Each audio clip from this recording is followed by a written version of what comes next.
여러분 안녕하십니까? 부동산 실전세법의 이재준입니다. 자, 우리 이번 시간에는요, 우리 주택임대사업자가 반드시 알아야 할 실전세금과 세태가에 관련된 내용을 한번 살펴보도록 하겠습니다. 제가 생각에는 여러분이 공인중개사가 되셔서 일단은 고정비를 확보하기 위해서, 즉 공인중개사로 성공하기 위해서 일단 우리 주택임대사업자를 꼭 고객으로 잡아야 되지 않을까 합니다. 그래야만 기본적으로 어떤 그 임전월세라든지 이러한 물량을 확보하는 데 가장 기본적인 수단이 되겠죠. 그럼 이러한 주택임대사업자는 어디에 관심을 갖냐? 역시 세금에 관심을 가질 수밖에 없죠. 그럼 이때에 우리 이 주택임대사업자 같은 경우는 관련 법률에 적용을 받기 때문에 이러한 내용을 여러분이 좀 잘 알아두시고 그에 따라서 세금을 절세하는 방법을 잘 정리해 두시면 여러분이 훌륭한 무기가 되지 않을까 생각합니다. 자, 그러면 1번 첫 번째, 제가 항상 강의 들어갈 때 강조하는 것이 세법은 우리 법에서 정하고 있는 일정한 요건을 충족한 국민이나 주민에게면 법률적으로 강제로 부과되는 것이 바로 세금이죠. 이때에 이 부과되는 세금에 대해서 내가 세법을 잘 알면은 아는 만큼 빠져나갈 수가 있는 것이고요. 모르면 모르는 만큼 세금을 다 내는 것이 바로 세금의 특징이다라고 말씀드릴 수 있겠습니다. 그래서 제가 항상 강조하는 것이 세금은 알할 바 뭐뭐다. 즉 알면 알수록 빠져나갈 수가 있고 모르면 모를수록 다 내는 것이 바로 뭐다. 여러분 세금이다라는 것을 다시 한번 여러분한테 강조의 말씀을 부탁드리면서 본 강의 들어가도록 하겠습니다. 자, 일단 우리 첫 번째 시간 같은 경우는 여러분, 민간임대주택법상 민간임대주택에 관련된 내용을 먼저 좀 살펴보도록 하겠습니다. 자, 일단 여러분, 우리 주택임대사업자는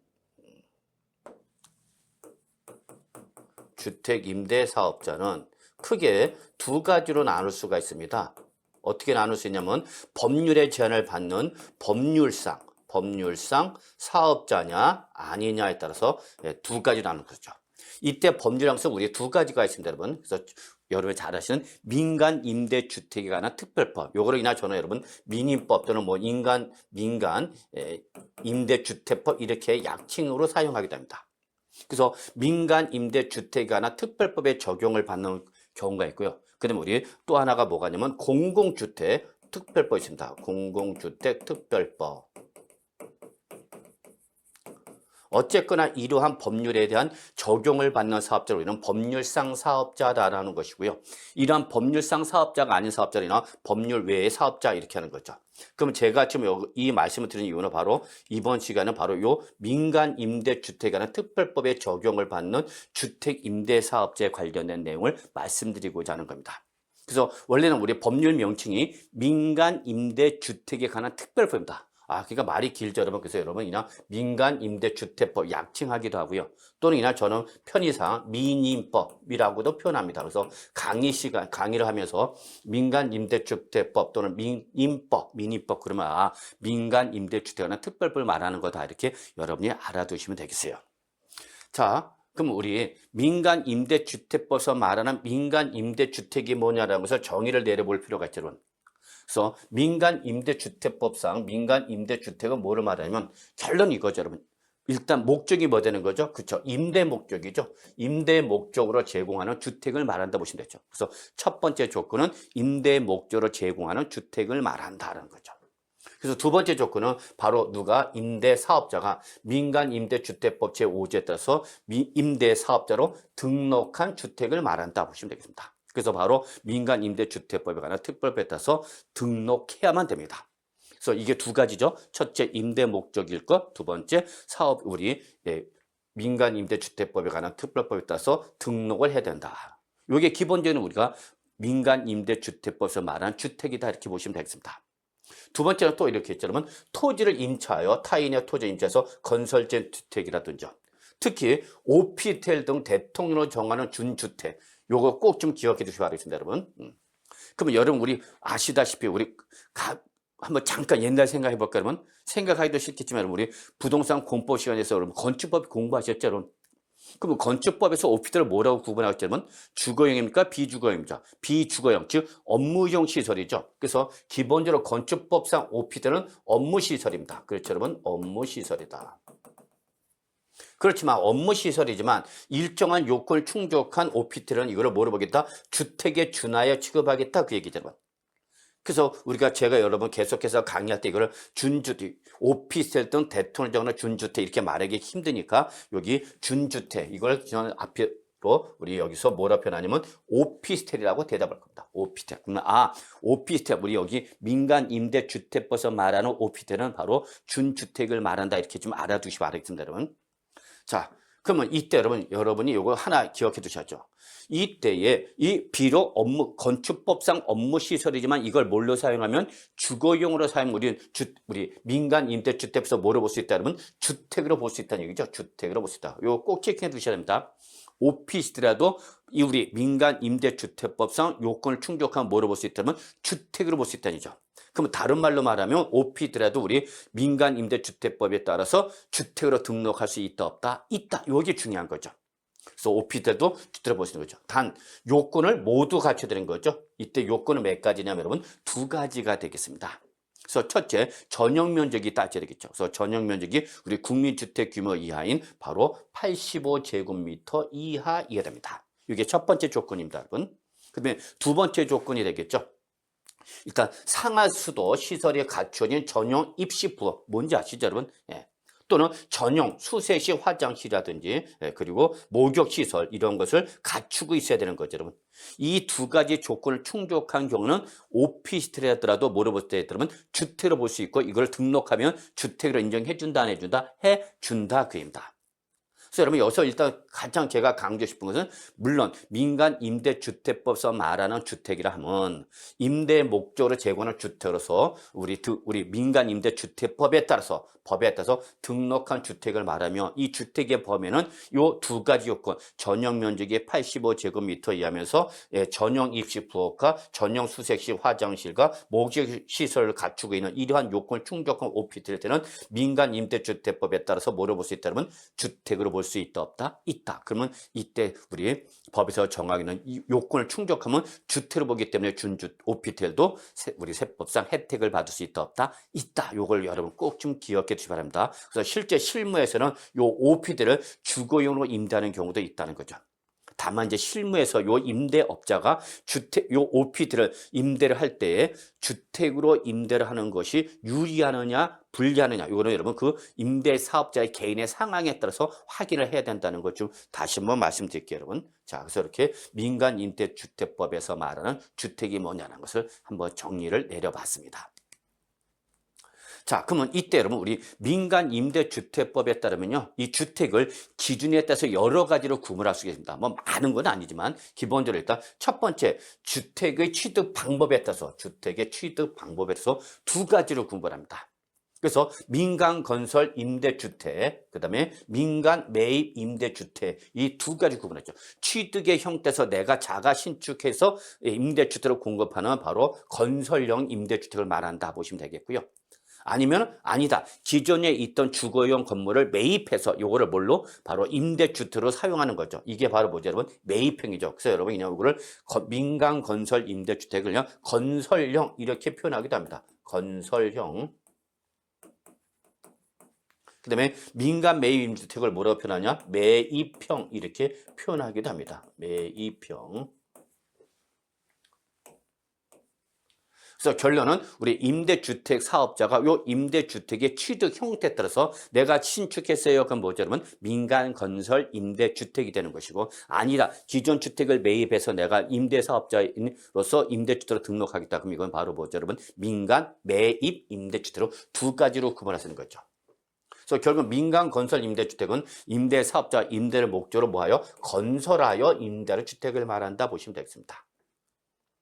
이때에 바로 이 주택법에 따라서 등록한 주택 건설 사업자가 사업계획 승인을 받아서 건설한 주택 중 사용 검사를 받을 때까지 분양되지 아니하여 임대하는 주택 요거 즉 미분양 임대주택도 인정하겠다 그대로. 두 번째가 바로 이제 우리 민간 매입 임대주택이죠. 이럴 때는 우리 매매 등으로서 승계 취득한 거죠, 여러분. 소유권을 승계 취득하여 바로 임대하는 바로 민간 임대주택을 말한다. 이렇게 두 가지로 구분합니다. 그래서 우리가 여러분 건설형인지 매입형인지 이것도 좀 우리가 법률을 따질 때 확인해 볼 필요가 있습니다. 아시겠죠? 자, 두 번째는 이제 우리가 기금의 출자라든지 공공택지 등에 대한 어떤 공공 지원을 받았느냐 받지 않느냐, 공공 지원을 받았느냐 받지 않느냐에 대해서 두 가지로, 민간 임대주택이라 하더라도 두 가지로 구분할 수 있는데, 첫 번째가 바로 뭐냐면 공공 지원 민간 임대주택이 있고요.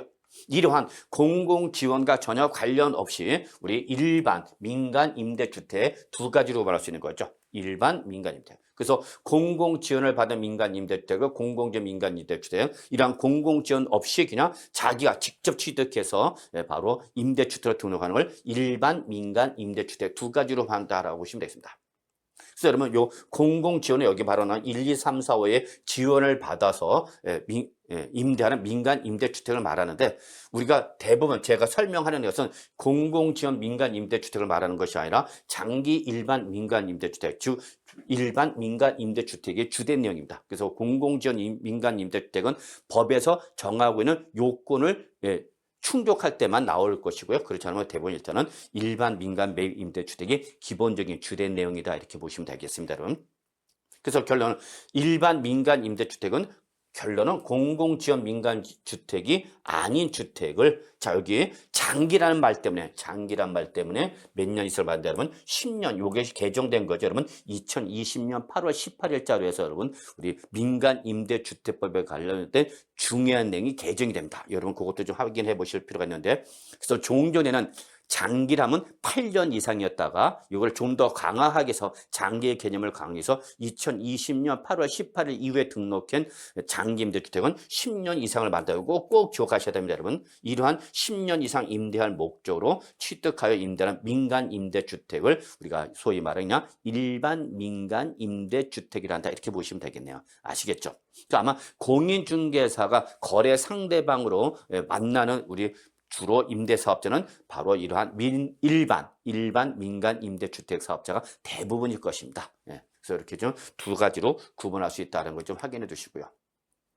근데 최근에 여러분 방금 전에도 제가 말씀드렸지만 20년 8월 18일자로 개정됐습니다인데, 여러분 요 민간 임대주택법에 관련된 최근에 주요 개정 내용 한번 좀 스토리를 한번 확인해 보죠. 그래서 용어를 좀 알아둘 필요가 있어야 돼요, 여러분. 그래서 원래 민간임대주택법상 민간임대주택은 크게 세 가지로 해서 여러분 기업형 임대주택이 있고요. 그다음에 두 번째가 중공공 임대주택이 있었습니다. 그래서 과거에는 중공공 임대주택이라는 말을 많이 사용했었습니다. 그 다음에 이러한 중공공 임대주택과 대응되는 게 바로 단기 임대주택이라는 것을 좀 봐주시기 바랍니다. 그래서 기업형 임대주택은 진짜 그대로 기업형 임대 사업자가 8년 이상 임대할 목적으로 취득하여 임대하는 민간 임대주택을 말하는 것이고요. 그다음에 준공공 임대주택은 여러분 일반인이 하는 것 아니겠죠, 여러분. 그 대신 역시 8년 이상 임대할 목적으로 취득하여 임대하는 민간 임대주택을 말합니다. 그 다음에 단기 임대주택은 글자 그대로 역시 일반형 임대사업자인데 여기는 몇 년이죠, 여러분? 4년 이상이죠. 그래서 중공공 임대주택은 8년 이상인데 반해서 단기 임대주택은 요게 4년 이상이 임대할 목적으로 취득하여 임대하는 임대주택을 말한다, 이렇게 보시면 되겠습니다. 자, 이것이 이제 우리 2018년 7월 17일 날에 개정이 됩니다. 2018년 7월 17일 개정이 돼가 그러면 요 기업형 임대주택을 뭐로 바뀌느냐, 여러분? 공공지원 민간 임대주택으로 바뀝니다. 명칭이 바뀐 거죠. 공공지원. 그래서 방금 전에 봤던 것처럼 공공지원에 지원을 받아서 임대할 주택을 우리는 공공지원 민간 임대주택이란다. 역시 기본적으로 임대 연수는 8년 이상이 기본적인 임대주택의 조건이 되는 거죠. 그 다음에 이제 조금 중공공 임대주택을 조금 더 쉽게 표현해죠, 여러분. 뭐 장기, 그래서 그에 대한 데는 뭐 여러분 단기, 이렇게 두 가지로 구분하죠. 그럼 여기서 장기 일반 민간 임대주택, 그래서 종전 법률에 등록된 요 임대주택일 때는 그냥 그대로 준공공 임대주택이라는 말을 아직도 사용은 하고 있습니다. 근데 지금 명칭이 바뀌어갖고 뭘로 바뀌었다면 장기 일반 민간 임대주로 바뀌었다는 거 잊지 마시고요. 역시 기본적으로 여러분 여기서 장기니까 몇 년이죠, 여러분? 8년 이상 임대할 목적으로 임대하는 주택을 말한다고 보시면 되겠죠. 물론 요 장기에 대응되는 게 뭐죠, 여러분? 단기. 그래서 이때 단기는 몇 년 이상이죠, 여러분? 4년 이상 임대한 목적으로 취득하는 임대주택을 말한다, 이렇게 보시면 되겠네요, 여러분. 자, 그러다가 드디어 여러분 바로 20년 8월 18일 날에 아주 중요한 개정이 나옵니다. 대폭적 개정이 나옵니다, 여러분. 그래서 바로 요 민간 임대주택법에 관련된 중요한 개정이라는 것이 바로 2020년 8월 18일 개정이 됐습니다. 개정이 되면서 뭐가 바뀌냐면 공공지원 민간 임대주택이 그냥 그대로 8년에서 요거를 임대기간을 역시 10년으로 연장한 거죠. 여러분 10년. 그러니까 2020년 8월 18 이후에 등록하는 요 공공지원 민간 임대주택은 이제 8년을 임대하는 것이 아니라 몇 년을 10년 이상을 임대하여야 요 임대주택법상 요건을 충족한 거다. 그입니다, 여러분. 요거 꼭 기억하셔야 됩니다, 여러분. 그리고 장기 일반 민간 임대주택도 여러분 역시 8년 이상이었던 것을 몇 년 여러분 10년 이상으로 장기로 연장된 거죠, 여러분. 그래서 결국은 여러분 공공지원 민간 임대주택이나 장기 일반 민간 임대주택은 기간이 몇 년으로 10년으로 연장되었다는 걸 꼭 기억하셔야 합니다. 그래서 결론은 지금 현재 2020년 8월 18일 개정서 오늘 현재의 장기, 그러면 여기서 장기는 몇 년 이상을 말한다? 그러면 10년 이상을 말한다. 근데 2018년 7월 17일 이전에 등록한 거일 때 장기는 몇 년을 말한다? 그러면 8년을 말하는 거죠. 그러니까 요 민간 임대주택법에서 등록한 날짜를 확인하셔야 됩니다. 임대주택으로 등록한 날짜를 확인하셔서 2017년 8월 17일까지 등록한 장기 민간 임대주택은 몇 년 이상 임대를 해야 되는 거고 8년 이상을 임대해야 되는 것이고 2020년 8월 18일 이후에 등록한 장기 일반 민간 임대주택은 몇 년을 10년 이상을 해야 된다는 걸 여러분 이거 꼭 기억하셔야 됩니다. 아시겠죠? 근데 또 하나 중요한 개정이 있습니다, 여러분. 뭐냐면 이때에 요 장기 일반 민간 임대주택에서 요 아파트는 우리 더 이상 임대주택으로 인정을 안 하겠다. 제외시켜버립니다. 그래서 우리 2020년 8월 18일 이후로는 요 민간 임대주택에서 아파트는 어떻게 한다면 제외가 됐다는 거죠, 여러분. 그럼 여러분 아시다시피 우리 주택은 공동주택과 단독주택 두 가지로 구분할 수 있죠. 여러분 공부하셨었죠, 여러분. 그럼 우리 잠깐 생각해 볼까요? 그러면 공동주택은 뭐가 있었죠, 여러분? 기본적으로 그렇죠, 아파트. 그다음에 뭐가 있었죠, 여러분? 연립주택. 그다음에 뭐가 있었죠, 여러분? 다세대 주택이 있었죠, 여러분. 그다음 물론 기숙사도 우리 공동주택으로 구분했었습니다만, 그러면 그 아파트 연립 다세대 중에서 아파트는 제외된다. 더 이상 장기 임대주택으로 등록할 수 있다 없다? 없다 그 얘기입니다, 여러분. 아시겠죠? 그래도 아파트는 등록이 안 된다더라도 뭐냐 여러분 연립주택이나 그다음에 다세대 주택 같은 것은 임대주택으로 등록할 수 있다 없다? 있다는 거죠, 여러분. 아시겠죠? 물론 이거에 우리 단독주택의 대표 선수 뭐가 있었죠, 여러분? 그렇죠? 다가구 주택이라든지 기타 뭐 다중주택, 단독주택으로 보는데 이때 다가주택이라든지 이러한 우리 단독주택은 민간 임대주택으로 등록할 수 있다 없다? 있다라는 걸 여러분이 기억해 주셔야 합니다. 물론 이게 2021년도에 개정이 되면서 이 아파트에서 요 임대주택에서 제외되는 아파트에서 여러분 바로 도시형 생활주택, 소위 말하는 뭐죠, 여러분? 원룸형이라고 그러죠, 원룸형 주택, 도시형 생활주택. 요것이 바로 요 아파트에서 제외되는 거죠. 그럼 원룸형 아파트에서 제외된다. 원룸형은 아파트 제외 대상인 아파트에서 제외되니까 다른 말로 말하면 이제 뭐는 원룸형, 즉 도시형 생활주택은 등록할 수 있다 없다? 있다라는 걸 여러분이 좀 알고 계셔야 되는 거죠. 이것도 중요한 내용이죠, 여러분. 그래서 도시형 생활주택은 2021년 3월 이후로는 등록할 수 있다 없다? 있다라는 걸 여러분이 꼭 좀 기억해 주시기 바랍니다. 아시겠죠?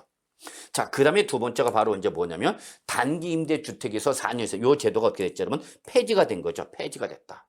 그러니까 2020년 8월 18 이후에는 요 단기 민간 임대주택은 등록할 수 있다 없다? 없다. 등록 못 받겠다입니다. 무조건 못 받게 됩니다. 그러면 요 2018년 7월 17일까지 죄송합니다. 2020년 8월 죄송해요. 여기 2020년이죠. 2020년 8월 17일 이전까지는 단기 민간 임대주택을 받아줄 수 있는 거죠. 그래서 요 2020년 8월 17일까지는 단기 민간 임대주택 등록할 수 있지만 그 이후로는 8월 18일 이후로는 단기 임대주택을 받아준다 안 받아준다? 안 받아주게 됩니다. 그러면 2020년 8월 18일자부터는 이제 단기가 없어지는 거니까 기존에 있었던 단기는 여기서 2024년이죠, 여러분. 여기서 4년을 더하니까 그죠, 여러분? 2024년 8월 16일까지 8월 17일 개정됐으니까 17일까지고 바로 전까지 요때까지는 계속해서 인정이 되는 거죠. 요 기간이 지나면 자동으로 단기 민간은 싹 등록이 말소가 된다는 걸 좀 알아두시기 바랍니다. 그래서 결론, 오늘 현재는 이제 단기 민간 임대 4년 이상의 단기 민간은 있다 없다? 없다. 아시겠죠, 여러분? 예, 이렇게 정리해 두시기 바라겠습니다, 여러분. 예. 그래서 여러분이 하나 꼭 좀 알아둬야 될 것이 우리 뭐가 있냐면 이거 기억해 두셔야죠. 2020년 8월 18 개정한 후에도 아파트는 이제 재배가 등록 대상으로 제외됐죠. 그렇다 하더라도 장기 민간 임대주로 등록한 가능한 주택이 뭐냐 이걸 알아두셔야 되겠죠. 그래서 방금 전에 말씀드린 것처럼 아파트를 제외한 여러분 뭐죠, 여러분? 연립주택, 다세대 주택, 그러면 이러한 공동주택이든지 또는 다가주택. 예, 단독주택이라든지 또 여러분 준주택이 있었죠, 여러분? 그래서 주거용 오피드 앞에서 말씀드렸죠, 여러분? 준주택. 그래서 요 전용 면적 얼마고 85제곱미터면서 바로 일정한 시설을 갖춘 거, 예, 이러한 것을 우리는 주택을 본다 안 본다 봅니다라고 했었죠, 여러분. 예, 그래서 뭐 상하수도 시설을 갖춰지는 전용 입시 부엌이라든지 또는 화장실이라든지 또는 목욕 시설이 설치가 되어 있는 이러한 준주택도 오피텔이지만 주택으로 등록할 수 있다 없다 있다라는 거죠.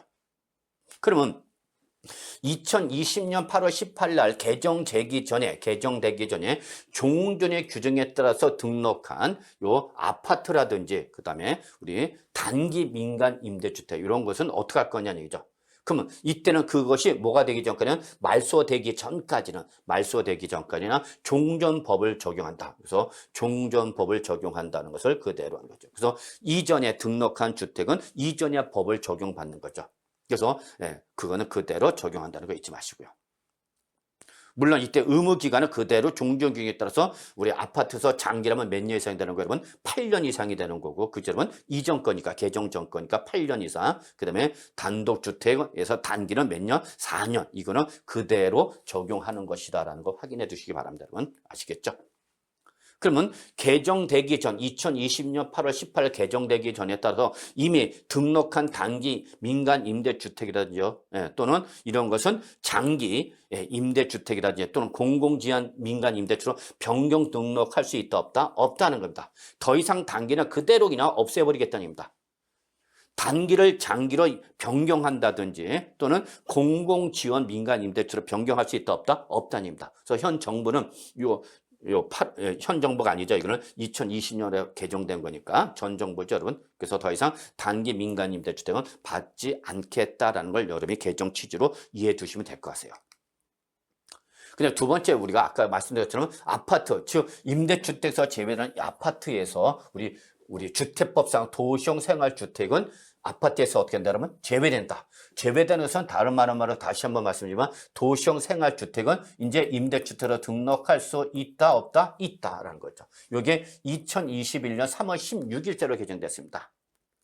그래서 아시다시피 도시형 생활주택은 이게 층수에 따라서 아파트로 분류가 될 수도 있고 연립주택으로 분류가 될 수도 있고 그다음에 뭐 다가구로 다세대로도 분류가 될 수 있는 거죠. 그래서 층수에 따라서 요 도시형 생활주택이 5계층 이상이 되면 뭘로 분류가 되는 거죠, 여러분? 아파트로 분류가 되는 거죠. 그럼 아파트로 분류가 되면 요 임대주택으로 등록할 수 있게 있어 없어? 없죠. 근데 문제는 요 도시형 생활주택, 소위 말하는 원룸형 주택은 이게 대부분 누구죠, 여러분? 주로 서민들이 들어오는 거죠. 이러한 서민들에 대한 임대주택이 원룸형 주택이 임대사업자로 등록할 수 없게 됐기 때문에 임대주로 등록할 수 없게 되면 그만큼 서민들의 주거생활, 임차 문제가 발생할 수 있기 때문에 비록 5층 이상이 돼서 아파트로 분류가 되더라도 이제 결론 뭐는 도시형 생활주택이 원룸형 주택은 이제 임대주택법상 임대주택으로 등록할 수가 있다 없다? 있다라는 거죠, 여러분. 예, 그래서 등록을 이제 허용한다라는 걸 여러분이 꼭 좀 기억해 두시기 바랍니다. 이런 걸 알아야만 나중에 우리가 임대사업자로서 혜택을 누릴 수 있는지 없는지를 확인할 수 있는 거죠. 아시겠죠? 자, 이렇게 보시기 바랍니다. 자, 그래서 여러분 우리가 한번 우리 2021년 3월 16일 날에 개정된 바로 민간임대주택법상 등록 가능한 주택을 살펴보면 여러분, 자, 매입형과 건설을 이건 취득 형태에 따라서 매입한 거냐 건설한 거냐. 그럼 여러분 여기서 하나 좀 알아둡시다. 우리 세법은 즉 민간임대주택법, 세법은 물론 민간임대주택법은 매입형과 건설형 중 어디를 더 우대할까요? 예, 바로 건설형을 더 우대를 합니다. 왜 그러냐면 이 건설형은 글자 들어가 뭐 한 거냐면 내가 주택 등을 신축해서 임대주택으로 공급을 하는 거죠. 그러니까 요 건설령은 신규, 소위 말하는 우리 공급 중에서 바로 신규 공급이라는 거죠. 근데 반해서 매입 임대주택은 기존에 있던 주택을 매입해서 임대주택으로 공급을 하는 거니까 이거는 재고용 공급이 되는 거죠. 그래서 여러분 우리 부동산 학계는 공부하실 때 여러분 공급은 신규 공급과 재고 공급으로 구분할 수 있는데 요 건설형은 바로 뭐가 되는 거고 신규 공급이 되는 거고 그죠 여러분? 그다음에 매입형은 재고 공급 기존에 있던 주택을 임대주택으로 돌리는 거죠 여러분. 그렇기 때문에 세법이나 민간 임대주택은 요 건설형을 더 우대한다라는 걸 잊지 마십시오. 그래서 건설형 임대주택일 때 여러분 아파트는 이것도 인정됩니다. 그래서 여러분 이 건설형은 아파트인 경우는 임대주택으로 등록할 수 있다 없다? 있다라는 걸 여러분이 좀 알아두셔야 합니다. 그다음에 매입형은 다시 우리 임대 기간에 따라서 단기와 장기로 구분했었죠, 여러분. 이때 이제 단기는 무조건 뭐가 되는 거죠? 폐지가 되는 거죠. 그래서 2020년 요거는 2020년 8월 18일 이후로는 등록할 수 있다 없다? 없다. 다들 알고 계신 거죠, 여러분? 네. 그러나 장기가 있죠. 여기서 장기도 꼭 기간 알아두라고 했죠, 여러분. 그래서 2020년 우리 8월 18일 개정되기 전에 장기는 몇 년이 있다가 8년이었다가 이제 지금은 몇 년이다 그러면 10년이죠. 그때 장기라더라도 아파트는 등록할 수 있다 없다? 없다 여기죠 여러분. 다만 아파트라도 여러분 우리 2021년 3월 16일 이후로는 뭐 도시형 생활주택도 이제 등록할 수는 있다 없다? 있다라는 거죠 여러분. 그래서 결국은 우리 도시형 생활주택을 포함한 연립 다세대 다가구 또 다중 단독 등 주택은 등록할 수 있다라는 걸 여러분이 꼭 좀 기억해 두시고요. 비록 우리 2020년 8월 18일 이후로 임대주택 요건이 강화가 되었더라도 우리 등록할 수 있는 주택은 많다 적다 많은 거죠. 그래서 여러분 실제 우리 요 2020년 8월 18일 이후에 민간 임대주택법이 개정이 되고 나서는 바로 우리 투자자들 부동산 주택 임대 사업자들 또는 투자자들 주택 임대 사업자 등 투자자들이 요 아파트는 재배하니까 우리 서울 근교에 있는 빌라, 연립, 다세대 이쪽으로 많이 물건이 투자 수요가 늘어나 버렸죠. 근데 문제는 그 투자자들이 바로 서민들이 살고 있는 빌라, 연립주택, 다세대에는 수요가 늘어나니까 수요가 증가되니까 어떻게 되냐면 당연히 수요 증가하니까 가격이 증가되는 거죠. 그러니까 이게 어디에 영향을 미치죠, 여러분? 서민들의 주거 생활에 악영을 미치는 거죠, 오히려. 그래서 문제가 되기로 했던 거죠. 그러나 어쨌거나 우리 자본주의국가에서는 경제적 논리로 접근할 수밖에 없는 거기 때문에 이 투자 행위를 무조건 규제는 할 수는 없는 거죠. 그래서 정부 정책이 일서 중요한 거죠. 이 법률의 개정을 위한 효과를 여러분이 우리 정부에서는 심층적으로 분석을 하고 거기에 대해서 개정을 해야 되는 건데 그렇게까지 하는지는 조금 의심스럽네요, 여러분. 자, 이렇게 좀 여러분 요거 꼭 좀 기억해 두시기 바랍니다. 자, 그 다음에 이제 우리 임대사업자로 이제 등록을 해야 됩니다. 여러분, 임대사업자로. 그러면 임대사업자로 등록할 수 있는 자는 누구냐라는 거죠, 여러분. 그래서 이때로 민간 임대주로 등록할 수 있는 일단 소유하고 있는 자를 그래서 임대주택으로 등록할 주택을 갖고 있는 사람이죠, 여러분. 그래서 두 번째는 아직 소유는 못하고 있지만 취득하려는 계획이 확정되어 있는 자를 말하는 거죠, 여러분. 그래서 여러분, 요 내용은 가볍게 확인만 하시면 되죠. 근데 만약에 2명 이상이 공동으로 건설하거나 소유하고자 한다. 그럼 이때는 어떻게 하는 거냐면, 그쵸? 그때는 공동 명의로 등록을 했죠. 그래서 실제 단독 명의로 할 거냐, 공동 명의로 할 거냐도 상당히 중요합니다, 여러분. 그 사람의 주택의 소유 현황에 따라서 여러분 단독 주택이 유리할 수도 있고 공동 소유가 유리할 수도 있기 때문에 이거는 개인 케이스 바이 케이스입니다, 여러분. 사례별로. 그래서 여러분 상의를 할 때도 그 사람의 주택의 소유 현황을 분석하시고 케이스 바이 케이스 바이로 단독 소유할 거냐 공동 소유할 거냐 확인하십니다. 다만 세법상 일단 기본적으로 세법상은 단독 소유보다 뭐가 여러분 공동 소유가 유리하다는 것은 맞는 말입니다. 그래서 기본적으로는 단독 소유보다 뭐가 여러분 공동 소유가 세 부담을 줄일 수 있는 방법이 될 수 있다는 걸 여러분이 하나 정도 체킹해 두시기 바라고요. 반드시 그런 것은 아니다. 그는 그 임대주택 사업자의 케이스 바이 케이스 바이로 달라진다라는 거 아시겠죠? 여러분 이거 좀 확인해 주시기 바랍니다. 자, 그다음 뭐 이거 이외에 주택을 취득한 사람 있죠? 여러분 그냥 확인만 하시면 될 것 같아요. 자, 그래서 결론 등록을 하겠다. 그래서 나 주택 임대 사업자 하겠다. 그러면 일단 첫 번째 여러분 우리 법정서를 첨부해서 여러분 임대 사업자 주소지죠. 주소지를 관할하는 또는 임대 주택의 소재지를 관할. 그래서 원칙은 주소지입니다. 그래서 임대 사업자의 주소지를 관할하는 바로 시군구라든지. 근데 나는 임대주택 소재 가장 인정됩니다, 여러분. 그래서 이 원칙은 주소지 또는 예배소 소재지를 관할하는 지방자치단체인 시군구의 주택가에 가서 신청하시면 되는 거죠. 또는 직접 시군 구청에 가셔도 되고 여러분 우리가 렌트홈이라는 우리 인터넷에서 직접 등록할 수 있는 거죠. 여러분 한번 잠깐 볼까요 여러분. 와서 여기 우리 렌트홈 여기로 들어오는 거죠 여러분. 그래서 렌트홈 들어오셔갖고요. 그래서 임대사업자 등록 신청하면 되겠습니다, 여러분. 여기서 등록 신청 키우면요 들어가는 거죠. 자, 그러면 이때에 여기 이제 우리 아이디 로그인해도 인증서 로그인 해갖고 직접 들어가셔서 등록 신청하시면 됩니다. 그래서 시군 구청 가서 직접 방문해도 되는 거고, 아예 나 싫어. 그러면은 그냥 인터넷으로 직접 등록할 수 있다 없다라는 걸 여러분이 좀 확인 좀 해주시면 될 것 같아요, 여러분. 자, 그래서 여기 바로 요 임대 등록 시 인터넷이 렌트홈에서 등록할 수 있다 있다라는 거죠. 물론 이때는 본인의 공인 인증서가 필요하다는 걸 좀 확인해 주시고요. 이때 여러분 요 시군구청에 등록하는 것은 여러분 요 시군구청 등록하는 여러분 자발적 규정 성격입니다. 다만 우리가 요는 시군구청에 따라서 등록을 하는 것이고요. 그래서 이거는 우리 민간임대주택법에 따라서 세법이 아니라 여러분 이거는 민간임대주택법에 따라서 민간임대법에 따른 등록입니다. 민간임대주택법에 따른 등록이죠, 여러분. 그 다음에 요거 말고도 우리 또 세법상 사업을 시작하니까 부가가치세법 사업자가 돼서 여러분 면세사업자가 될 겁니다. 여러분 주택임대사업자는 이때는 우리 바로 부가가치세법상 사업자 등록을 해야 된다. 이거는 강제적 성격을 띠고 있다는 것을 여러분이 좀 확인해 두시기 바랍니다. 자, 그럼 이 자발적, 임의적 성격이나 뭐 강제적이나 조금 이따 다시 설명드리기로 하고 어쨌거나 이때는 바로 임대주택 사업자로 하기 위해서는 시군구청 가서 임대사업자로 뭐야 된다면 등록을 해야 되죠. 그래서 등록 필증을 교부받아야 되는 거죠. 이때 등록 필증 교부를 신청을 하기 위해서는 일단 먼저 등록 면허세를 내야 됩니다. 면허에 관련된 거죠, 여러분. 그래서 세무과에 가서 미리 납부를 하고 자, 그래서 여러분 이게 봐.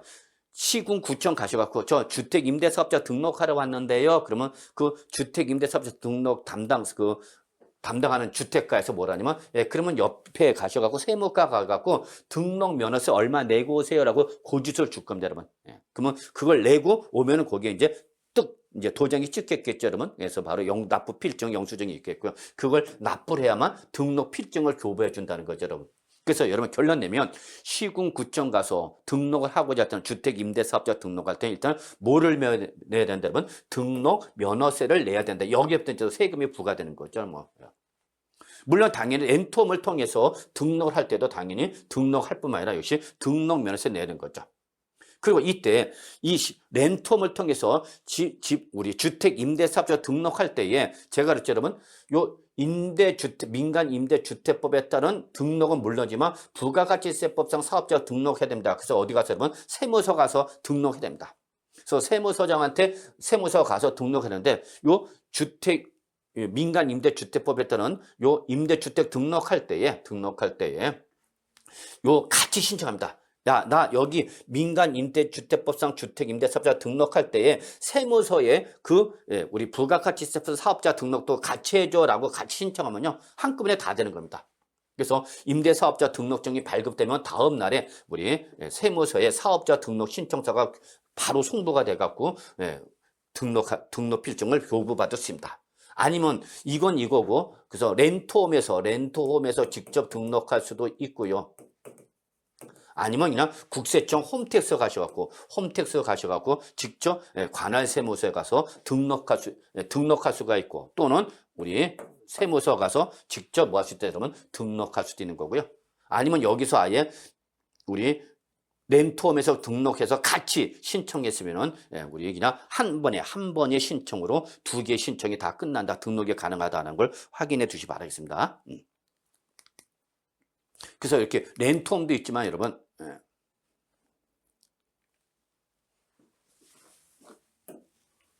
요 국세청 홈택스 들어오셔갖고요. 여기 와서 우리 사업자 등록할 수도 있는 거죠, 여러분. 그래서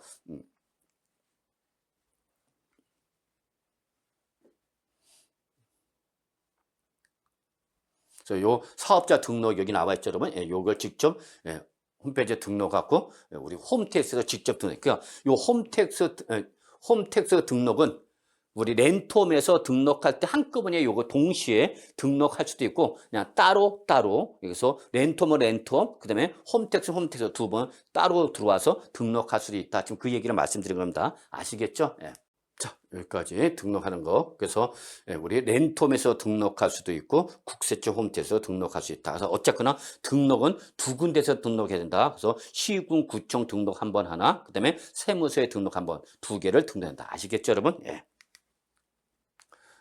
자, 그럼 이때 등록을 하실 때는 여러분 구분하셔야 합니다. 그래서 건설 임대주택인지 예, 또는 민간 매입 임대주택인지 둘 중에 하나를 등록해야 된다는 걸 여러분 확인해 두시기 바라겠습니다.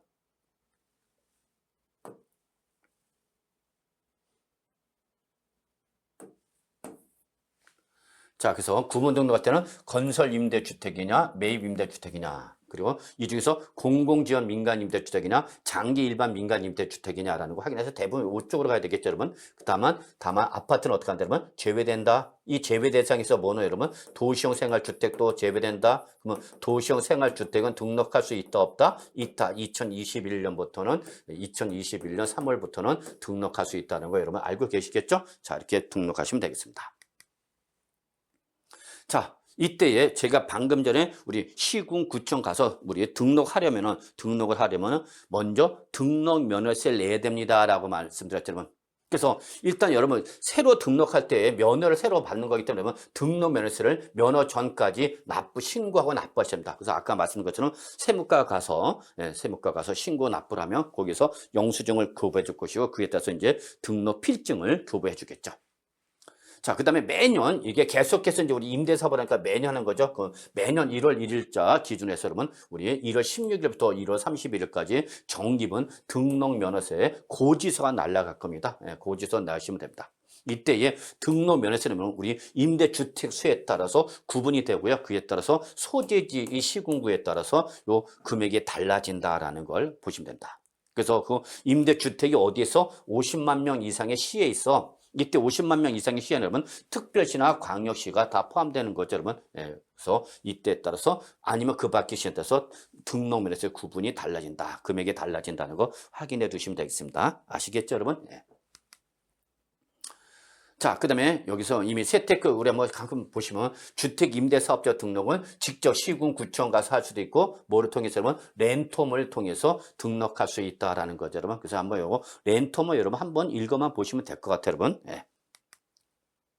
자, 그래서 사업자 등록 신청 방법 두 가지가 있다면 두 가지. 그래서 첫 번째가 바로 우리 홈택스에서 직접 등록하는 경우가 있고 여러분 그 다음에 민간임대주택법에 따른 임대사업자 등록과 함께 신청하는 경우 두 가지가 있다는 거 여러분 한번 확인해 두시기 바라겠습니다. 이거는 누가 하는 거죠, 여러분? 이건 공인중개사가 아니라 당연히 누가 여러분 임대사업자가 하는 거죠, 여러분. 네, 다 아시겠죠? 네. 자, 이때 여러분 우리 등록을 하는 거에 따라서 여러분 세금을 어디까지 혜택을 받을 수 있느냐를 여러분이 확인해 두셔야 되겠습니다, 여러분. 그래서 일단은 우리 등록을 할 때 관할 지방자치단체 즉 시군구에 등록해서 임의적 성격을 띠게 되고 여러분 세무서에 등록해서 우리 세법에서 강제적으로 등록하게 되는 겁니다, 여러분. 그러면 이때에 관할 지방자치단체에 등록하면은 뭐를 여러분 취득세나 재산세 감면을 받을 수가 있습니다. 그리고 이러한 국세청에서 종합부동산세라든지 종합소득세라든지 양도소득 혜택을 받기 위해서 시군구청에 당연히 등록이 돼야 되는 거죠. 그럴 뿐만 아니라 요 세무서의 등록은 여러분 취득세, 재산세 감면과는 혜택이 없습니다. 관련이 없어요, 여러분. 그래서 그냥 지방자치단체 등록만 해도 취득세나 재산세, 지방세는 감면을 받을 수 있다는 얘기입니다. 그런데 국세를 감면을 받기 위해서는 반드시 세무서에 뭐야 된다 그러면 등록을 해야만 하는 거죠, 여러분. 등록을 해야만 된다는 거죠. 그래야만 바로 감면을 받을 수 있다 없다 있다는 거죠. 그래서 결론은 두 개 다 등록하면은 우리가 지방세, 국세에 대한 세법상 혜택을 받을 수 있다 없다 있다라는 걸 여러분이 좀 알아두시면 될 것 같습니다. 그래서 여기서 우리가 기본적으로 감면을 받기 위해서는 지방세를 감면을 받기 위해서는 민간임대주택법상 주택으로서 임대사업자 어떻게 되죠, 여러분? 등록되어 있어야 되는 거죠. 그리고 and 지방세 특례 제한법에 따른 법률상 요건을 충족하면은 취득세나 재산세를 감면받을 수 있다 없다 있다는 거죠. 근데 만약에 지방세가 아니라 국세인 종합부동산세나 종합소득세나 양도소득세라는 국세의 세법상 혜택을 받고 싶다. 그러면 당연히 민간임대주택법상 우리 주택임대사업자 등록되는 것은 물론이고 세법상 사업자 등록, 여기서 세법은 부가가치세법을 말합니다. 그래서 여러분이 항상 모든 사업자는 사업을 개시한 날부터 원칙적으로 20일 이내에 부가가치세법에 따라서 사업자 등록을 하셔야 됩니다. 여러분 사업자 등록. 그걸 말하는 거죠. 그리고 세법에서 정하고 있는 요건을 충족했을 때 안에서 이러한 혜택을 받을 수 있다 없다? 있다라는 걸 여러분이 좀 알아두시면 좋을 것 같습니다. 여러분. 이때 여러분 사업자 우리 세법상 세무서의 사업자 등록은 임대 개시일 그래서 사업 개시일부터 며칠 이내 20일 이내에 강제적으로 등록했습니다. 강제로 등록합니다. 등록을 안 했다. 등록을 하지 않아요. 늦게 등록했다. 그러면 그때는 왜 안 했어? 라고 해서 뭐가 부과되는 거냐면 가산세가 부과되는 거죠. 이게 바로 강제적 성격의 특징입니다. 하라고 그러는 세법에서 등록하세요 라고 했는데 안 했기 때문에 그러한 세법에서 정하는 의무를 이행하지 않았을 때 벌가금으로 부과하는 게 바로 뭐죠 여러분? 그게 바로 가산세죠 여러분. 근데 시군구청의 주택임대사업자 등록은 제가 성격이 뭐랬냐면 임의적 성격이 강하다 그랬죠 여러분. 그래서 요걸 등록함으로써 지방세법상 혜택을 받을 수가 있는 것이죠 여러분. 안 했다고 해서 등록은 안 했다 해서 여러분 우리 가산세가 부과되지는 않습니다. 이게 특징입니다. 강제적일 때에 안 하면은 가산세가 부과되는데 임의적인 것을 안 할 때는 별도로 가산세는 부과되지 않는 거죠. 다만 세법상 혜택을 받을 수는 있다 없다? 없다. 요게 차이점입니다, 여러분. 그래서 참고로 기억해 두시기 바라겠습니다. 아시겠죠? 자, 그다음에 이때 우리 지방자치단체 및 세무서 임대주택 등록에 대한 절차가 나와 있습니다. 여러분, 요거 한번 좀 임대사업자 같은 경우는 좀 알아두실 필요가 있죠. 특히 준비서를 잘 준비해 두셔야 되겠죠. 그래서 주택 임대사업자로 가서 시군구청 가서 뭐 해야 된다면 주택가 가서 등록해야 되는 거죠. 그리고 세무서에 뭐 간다면 사업자 등록을 신청해야 된다는 거죠, 여러분. 예. 그리고 임대 요건 신고, 그래서 임대 개시가 되면 임대 개시 10일 되기 전에 10일 전에 바로 신고를 해야 된다는 거. 그래서 임대 요건 신고서, 표준 임대차 계약서 이런 것도 필요하다. 그래서 여러분 한번 참고해 두시기 바라겠습니다. 자, 그래서 우리 민간임대주택법에서 나 주택임대사업자 등록할 거야 라고 했을 때 바로 요 임대사업자 등록증을 작성하는 거죠, 여러분. 요거는 서식이니까 요거는 임대사업자 쓰는 거죠, 여러분. 임대사업자가 쓰는 거다. 요거는 이제 우리 렌트홈에서 직접 등록할 수도 있는 거고 요거를 시군구청 가서 직접 신고할 수도 있는 거다. 그 얘기죠, 뭐. 아시겠죠, 여러분? 예, 그래서 여러분 요거는 참고 형태로 봐두시면 큰 무리는 없지 않을까 생각합니다. 자, 그래서 일단은 여러분 우리 이번 시간은 여기까지 하고요. 조금 쉬었다가 우리 이제 두 번째 시간을 갖도록 하겠습니다.